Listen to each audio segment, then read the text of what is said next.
Hey, good Thursday afternoon. Welcome in here once again to your favorite YouTube channel, or at least a YouTube channel you watch every now and then. I don't know what your favorite YouTube channel is, but this should be among your, we'd hope, top 5 or 6. Gabe DeArmond here with PowerMizzou.com. We're going to talk to Chris Clark of Gamecock Central here in just a minute about the South Carolina Gamecocks and certainly one of the most anticipated college football games of the year as they come into Columbia. We will get to that shortly, but as always, we got to pay some bills first. And speaking of paying bills, we all have to do it. None of us like it.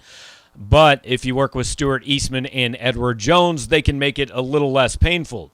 Not really because they're going to cost any less, just because they can take care of the money that you do have. They offer numerous investments and services to help you reach any of your financial goals, including smart spending and borrowing options, retirement, paying for education, estate considerations, and just protecting the assets you have. You can get in touch with Stuart.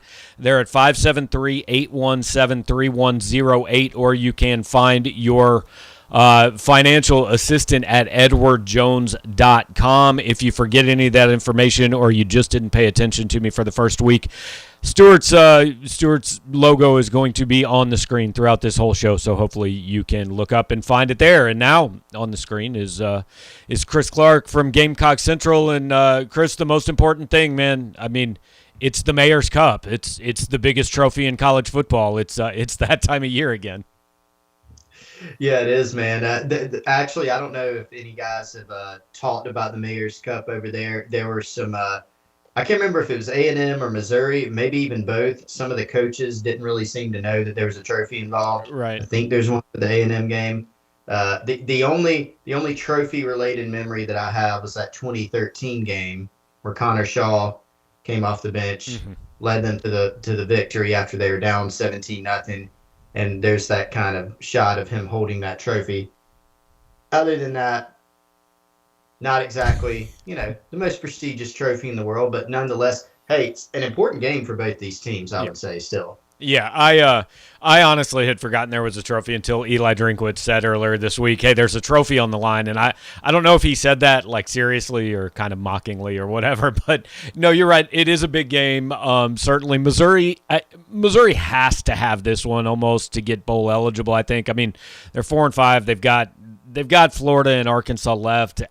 The likelihood of winning both those games if they don't win this one, I think, is pretty terrible. And South Carolina, you mentioned Connor Shaw. Somebody asked us on our show yesterday, who is South Carolina's quarterback? I said, I think it's not Connor Shaw. That's all I know about it. So they played like 9 different guys. Who is their quarterback for this one? First of all, can verify it will not be Connor Shaw. That's the best news Missouri fans have heard all week. Yeah, unfortunately for South Carolina, fortunately for Missouri, he is still on staff, but he does not have an extra year of eligibility, so they will not be able to pull him from his current team role like they did with Zeb Nolan.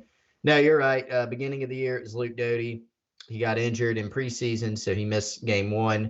They go with Zeb Nolan ultimately, and now it's been Jason Brown.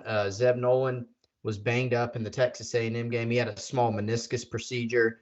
After that game, missed a lot of practice time. And, Jason Brown may have gotten a shot anyways. That certainly accelerated it. And so they went with him against Florida. Obviously, the Gators have problems, Gabe, as we've seen, but South Carolina played far and away their best game against those guys last week. And Jason Brown had a really good game. We kind of saw, we call it the Jason Brown experience here in Columbia, which has a lot of interesting components to it. And he showed the absolute best of that. And he took care of the football. So he'll be the guy, second game in a row. Transfer from St. Francis, which is an FCS program. South Carolina got him and the big receiver, who's his best friend, E.J. Jenkins. They got those guys out of the transfer portal on kind of a package deal. So it's Jason Brown's gig on Saturday again. All right, so I said Missouri needs this one to get bowl eligible. South Carolina, I feel like it has to have this one really to have a chance to be bowl eligible. They host Auburn next week. They host Clemson the week after Thanksgiving, and we all know Clemson's not Clemson, but they're still not bad. I mean, again, the chances of losing this one and winning both of those two seem virtually impossible. So I jokingly called the Tennessee-Missouri game earlier this year the Duke's Mayo Bowl, but this is like the battle to go to the Birmingham Bowl here. The winner has a shot. The loser has no shot to go to a bowl. Yeah, it's going to be really difficult. I mean, and look, what a difference a week makes for South Carolina because, after the A&M game, they played so poorly in that one. And people kind of were assessing the season and saying it's really going to be tough to get to that 6-win mark because what's your schedule? It's Florida, it's Missouri, it's Auburn, and it's Clemson, as you've laid out. You need to steal a game somewhere. And they've done that. They kind of stole that Florida game, maybe not as much of a theft as originally thought based on how poorly things are going down in Gainesville, but nonetheless an impressive win for South Carolina given the circumstances. And so this is one of the games. Some of these games have like shifted from what we thought they'd be early in the season. For instance, that Clemson game, beginning of the season, you would have given Clemson a 99% chance, even on the road, of winning that game. Now they'll be favored probably, not by as much, right? So there's been a lot of different shifts in the perception. The Missouri game has always been thought of as a swing game, and I think that's still the case. Yeah. Even though we have a 9-game sample size of both these teams, still a very important game. And if they can get this one, you've got it made as far as bowl eligibility, and the rest is gravy. Yeah, no, I don't. Again, I want to be careful not to take too much credit away from South Carolina because, look, even if the other team's down, you've got to take advantage of that, right? I mean, and South Carolina deserves credit for doing so. But if you are just an impartial observer on Saturday night, I didn't watch that game because by the time I knew it was going to be worth watching, like it was 30-10, and it wasn't worth watching anymore. But if you're just an impartial observer, you're watching that game, was that game more about South Carolina playing well, or like, has Florida just quit? That's been probably the most common question we've gotten. It's a question I've asked myself during the game multiple times. What is this about? I hate to give the cop-out answer, but honestly, after rewatching it, assessing everything, I do think it's some of both, right? I mean, both the teams came in with the same record. They're 4-4, but totally different feels.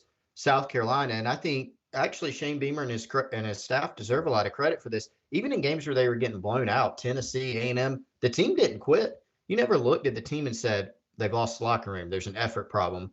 They still played hard. They came into the Florida game motivated. They played better. They looked like they wanted to be there. Florida did not, right? They didn't play very well, fired their offensive line coach and their defensive coordinator right afterwards. Players weren't engaged. It wasn't good. There's supposedly some flu going around on the Florida team, right? That said, South Carolina beat Vanderbilt by 1 point. That's a team that's got problems too, mainly just from a roster standpoint. They struggled against Troy. They eked one out against ECU, right? Like, this isn't a team that set the world on fire against anybody. They came out and dominated Florida basically from start to finish. And I think in that we saw some of the things that, like, for instance, if nothing else, we thought the South Carolina team would have a chance to be maybe serviceable on offense going into this year. They haven't been able to run the ball all year with that offensive line that returned some starters, 4 starters, and 4 really good backs. We thought at the minimum they'd be able to run the ball. They haven't all year. Well, against Florida, they did. And I think some of that was about Florida. Some of it was about schematic tweaks that South Carolina made, little things. And some of it was about they just played better, right? Jason Brown gave them a spark. They ran the ball better. They took care of the football.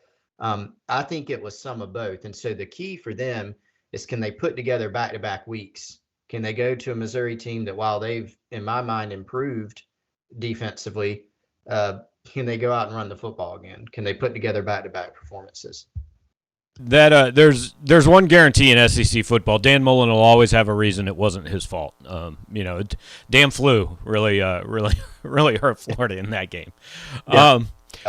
So you mentioned the running game, and I mean it's been a little bit like like the quarterback game for South Carolina. I mean, it's a committee thing. I mean, nobody for South Carolina has 100 carries yet. I understand Kevin Harris is kind of the guy, but I mean, he's not even right now this team's leading rusher. So, and he led the SEC last year. So what's that kind of evolution been like throughout the year? And nobody's averaging 50 yards a game, but like you said, they just went out and put 200 on Florida. Yeah, and that has also been kind of a complex animal as to why it's happened that way. Beginning of the year, Kevin Harris. Big expectations on him again after having 1,100 yards last year. Wasn't healthy at the beginning of the year. Had a minor back procedure. They held him out against CIU. It took him a while to get integrated. The first game that he really was back, in terms of carries, Georgia, So, I mean, that's kind of, you play Georgia, and that's not going to be your best showing on auto. And so they played him. Zaquandre White had a really good spring. He's kind of one of the leaders of the team in terms of just vocal leadership, and he's been really good for the most part. Now, the offense in general has struggled. The run game has really struggled, but Zaquandre White, I mean, for some time, he was the leading rusher, really on the strength of his week 1 performance. He was the leading rusher for several games, even after he hadn't gotten carries in like 3 straight games. Juju McDowell was a freshman, a smaller change of pace back. He was the guy for a little while. He took over the 4th quarter against ECU. He played some. Marshawn Lloyd, former 5-star, just took him a while to get reintegrated, and he had his best game, I think just 7 carries against Florida, but broke off a long 50-yard run, I think it was, and he just got his knee brace off during that bye week. Looked like a different guy. So could it be coming together? I don't know, right? I mean, all 4 backs did play. They played Juju McDowell on the Wildcat. He scored a touchdown on that play down in the red zone. I think, look, first guy out there, I still think it's going to be Zaquandre White, just based on what we've seen lately. And he had a really good game against Florida. But there's probably room for all guys, as long as there's enough snaps, as long as they're staying on the field, probably room for all those guys to play a little bit of a role. You kind of alluded to it. I mean, the thought around here is, I don't know, Missouri played its best game against the run at Georgia, and that's an unusual team to have played your best game against the run against. But same time, they gave up 337 yards passing. So, is this we don't know if this run defense is fixed or not. I think we'll find out a little bit more about it this weekend. What have, Shane Beamer and his staff said about facing a team that literally until last week was the worst run defense in America? I think they've moved up to like 128th or something, maybe, basically based on holding Georgia down to 170. Well, that really stood out to me. I've mentioned that on GC Live, our streaming program this week, Gabe, is that I was kind of jarred by watching the Georgia-Missouri game about how Georgia couldn't run the ball, between the tackles really against Missouri. But for Beamer and his staff, the word that they've used a lot is they've talked about how Missouri's improved. They're really hammering that home about how they've improved, and I think they probably got that in mind. I think they're probably pointing out to their players that don't get caught up in what was it, Southeast Missouri State or whoever they gave up 9 yards a carry to earlier in the season. That's not the same team. Now it's the Missouri team that just last week held Zamir White to 1.8 yards a carry or whatever. And so they are showing in the media, and I think projecting to the team, a lot of healthy respect for Missouri and really putting forth the idea that they have improved. And I think they have something in their own team to point to as well. The offense wasn't playing well for South Carolina early in the season. They've seen even in their own organization, their own team, that you can play better than you were earlier in the year. And I think they are hammering that home about Missouri too on that side of the ball. Yeah, I lied. I gave Missouri too much credit. They moved up to 129th in run defense, not 128th. So, up next, number 128, Kansas. So we'll see where it goes. Flip sides of the ball. I mean, when I'm looking through South Carolina's stats, they just nothing stands. Like there's not a thing like Missouri's run defense where you go they're terrible at that. I don't know if there's anything that I look and say they're great. Like their stats just look like that should be about a 4-5 football team, right? and I mean that's what they are. Yeah, I mean. Competition adjusted, I think, when you look at, they got beat on pretty badly by Tennessee. That got out of hand. Texas A&M. They performed really well in other games. They did a great job against Florida, and Dan Mullen defensively. I think the strength of this team is on the defensive front. They have a guy in J.J. Enagbare who is, a first or second round pick after this year. They have another former 5-star in Zach Pickens. Jabari Ellis is playing well. Aaron Sterling's a super senior, this season, and they have some depth behind them. That's the strength. The secondary and linebackers, that was the biggest concern. They lost Sherrod Green, their starter, in the Georgia game on the second play earlier in the year, and so their depth has been stretched there. So that's been a little bit of an issue. They've had some issues in the run game there. The secondary carried the biggest questions because they had 3 transfers, and then they had 2 transfers, and then they had a couple NFL defections, including J.C. Horn. A lot of guys to replace there, a lot of depth issues.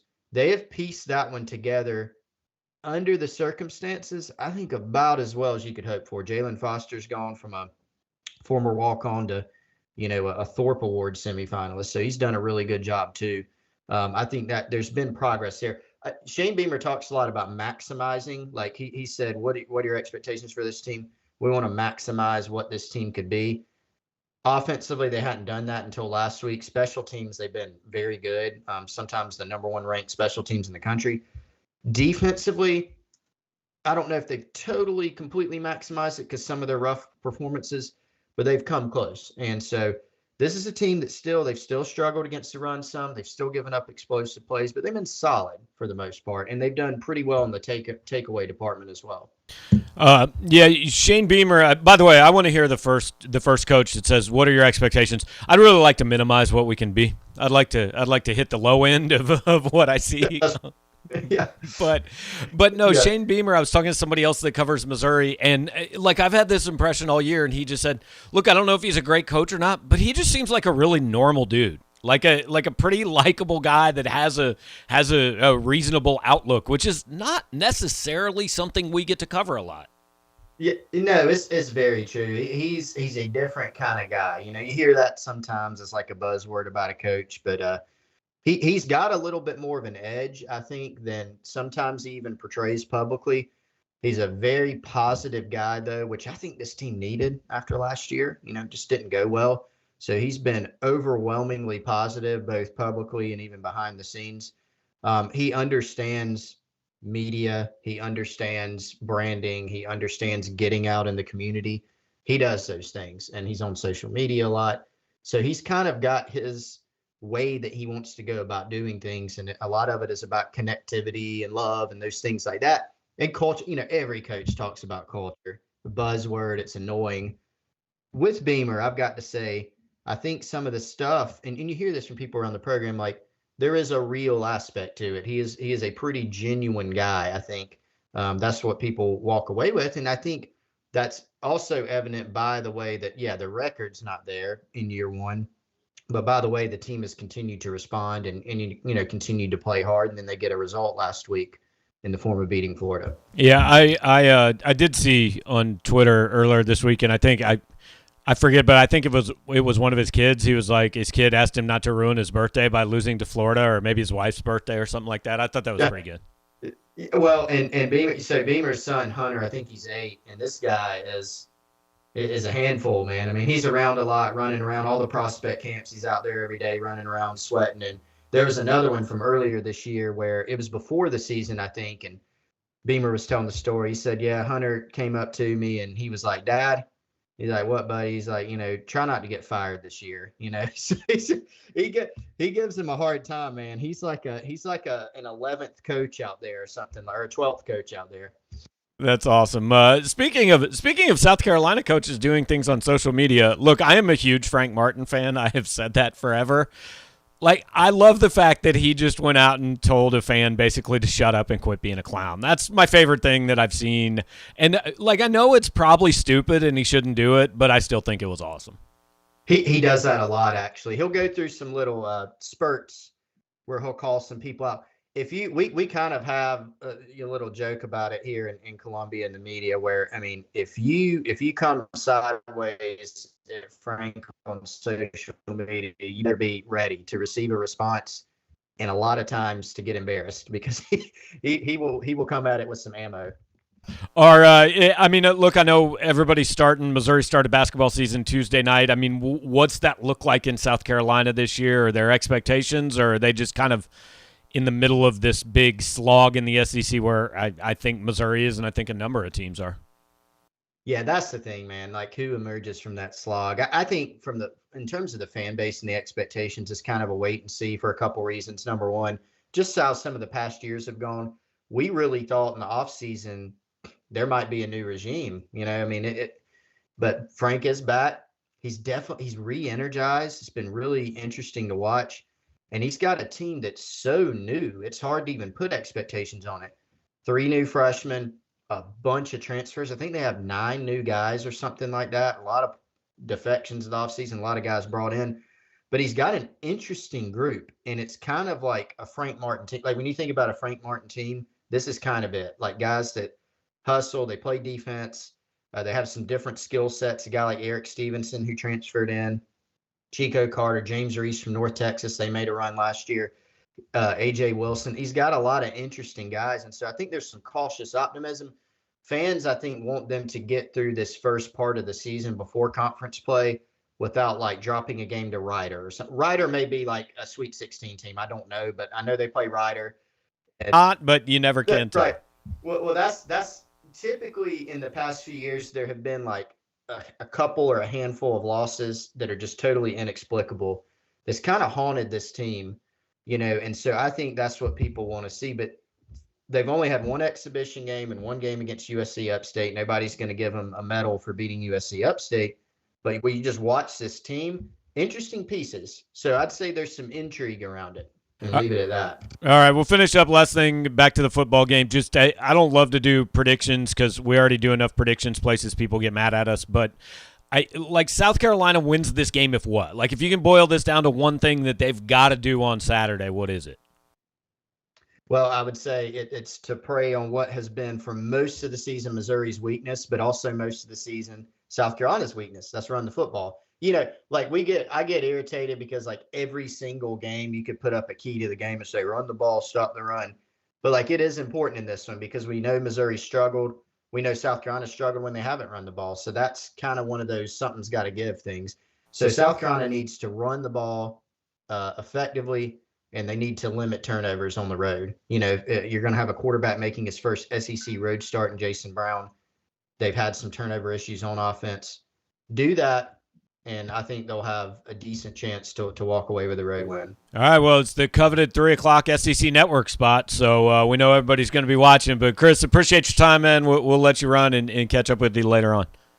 Appreciate you, Gabe. Thanks for having me, man. All right, that is Chris Clark from GamecockCentral.com. Does a great job covering South Carolina. I encourage you guys to check out their site. One of the better ones in the network, certainly. They cover every angle, and if you want kind of the view from over there, and it's pretty interesting. Didn't really have time to get into this with Chris, but I wonder if we're coming up on, because I think this has been the most entertaining series for Missouri since joining the SEC. I mean, I know everybody hates the 2013 game that Chris mentioned where Connor Shaw came in, but you had that the next year. Missouri goes to South Carolina and looks absolutely dead for 3.5 quarters, and then Matty Mock leads a comeback. You had the thing with 2 weather delays in Columbia a couple years ago. I think that was in Barry Odom's final season.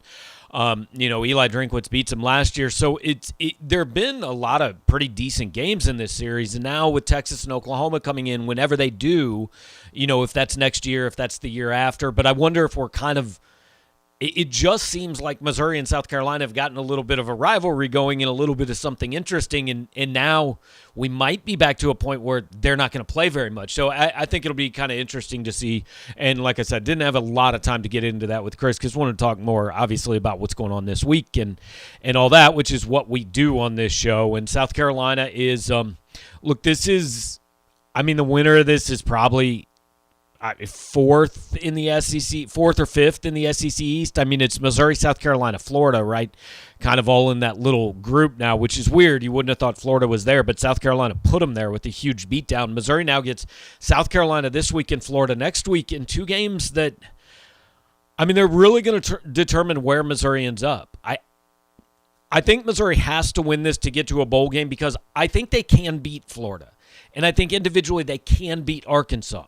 But if you lose to South Carolina, I don't think you're going and winning both of those games. So I know that 6-6 in the Birmingham Bowl is not what fans started this season wanting, but it's now what's left.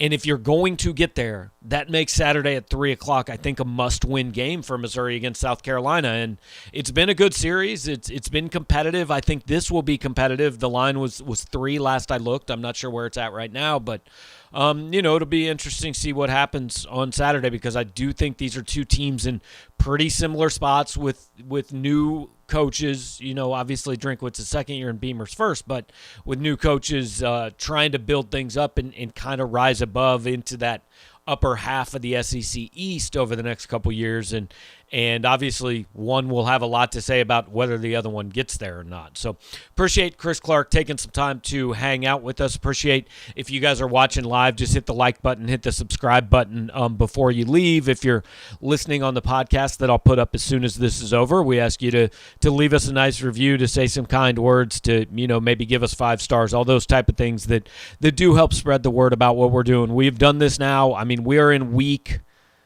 this will be game 10, so we're in week 11 of the football season. We've done this basically 6 days a week, almost every week, and hopefully you guys have enjoyed it all season long. Tomorrow on our pick show, we're going to have Bud Sasser, former Mizzou wide receiver, joining us, and obviously he played a little bit against South Carolina, so we'll talk to him about that game and others and what he has been doing since then. So he will join us tomorrow afternoon, about 3:30. We're pushing the show back tomorrow a little bit later to accommodate Bud's schedule. But want to also once again thank Stuart Eastman and Edward Jones, a different kind of investment firm, FaceTime and personal time, a big deal to the people at Edward Jones. They'll meet with you to learn your individual needs rather than just giving you a cookie cutter strategy that's going to work for everybody. They want to talk to you. How aggressive do you want to be? What's your goal? Are you looking more at growth or more at just protecting what you have? They're going to talk to you about all those things and kind of figure out the best approach for you and your financial planning, whether you're trying to reduce tax bills, maybe you want to save for college, maybe you just kind of want to have that nest egg there and make sure that you grow that a little bit every year. Whatever you want, Stuart can take care of you. 573-817-3108. Contact him today to help develop an investment strategy that makes sense for you. So once again, guys, thanks for watching, and I will be back tomorrow with Bud Sasser picking some college football games. Talk to you then.